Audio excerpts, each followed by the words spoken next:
अस्सलाम वालेकुम, आप देख रहे हैं 39 न्यूज़। नजर डालते हैं आज की न्यूज़ पर।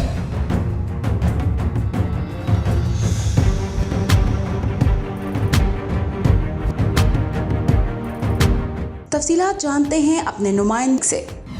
जी लाहौर में पाकिस्तान अवामी तहरीक के मरकज़ी रहनुमाओं का हंगामी अजलास मुनक्किद हुआ। अजलास में ज़ाहिद महमूद, नूरुल्लाह सिद्दीकी, आरिफ चौधरी, नईमुद्दीन चौधरी एडवोकेट, मियां रेहान मकबूल, करामत अली, डॉक्टर सुल्तान महमूद चौधरी और दीगर रहनुमाओं ने शिरकत की। इस मौका पर गुफ्तगू करते हुए सेक्रेटरी जनरल पाकिस्तान अवामी तहरीक खुर्रम नवाज गंडापुर का कहना था कि पाकिस्तान अवामी तहरीक सूबाई इंतखाबात में भरपूर हिस्सा लेगी। कारकुनान और ज़िम्मेदारान इंतखाबी मुहिम में तेज़ी लाएँ। असम्बली के अंदर हो या बाहर निज़ाम की तब्दीली हमारा मंशूर है। आईने पाकिस्तान के तहत जो निज़ाम राइज है, इंतखाबी सियासत में हिस्सा लेना मजबूरी है। उनका मजीद कहना था कि जुल्म के निज़ाम के खिलाफ आवाज़ उठाते रहेंगे। डॉक्टर ताहिरुल कादरी का कहा सच साबित हुआ कि पुरअमन एहतजाज का हक भी छीन लिया जाएगा।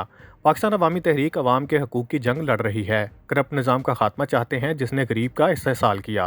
Moeed Nasir, 39 news HD Lahore. अहम इशूज़ हों या मुल्की और गैर मुल्की शख्सियात की प्रेस कॉन्फ्रेंसेस, हर लम्हा बाखबर रहने के लिए हमारा YouTube चैनल सब्सक्राइब करें। बावसूख ज़राए से मुसद्दिक़ा खबरों, तज्ज़ियों और तबसरों से मुस्तफ़ीद होने के लिए अभी हमारी वेबसाइट को विजिट कीजिए। इसके साथ साथ आप हमें फेसबुक पर लाइक और फॉलो भी कर सकते हैं।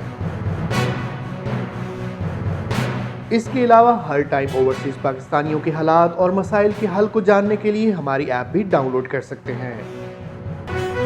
हम कर रहे हैं आपको हर लम्हा बाखबर, क्योंकि है 39 न्यूज़ पर आपका एतबार।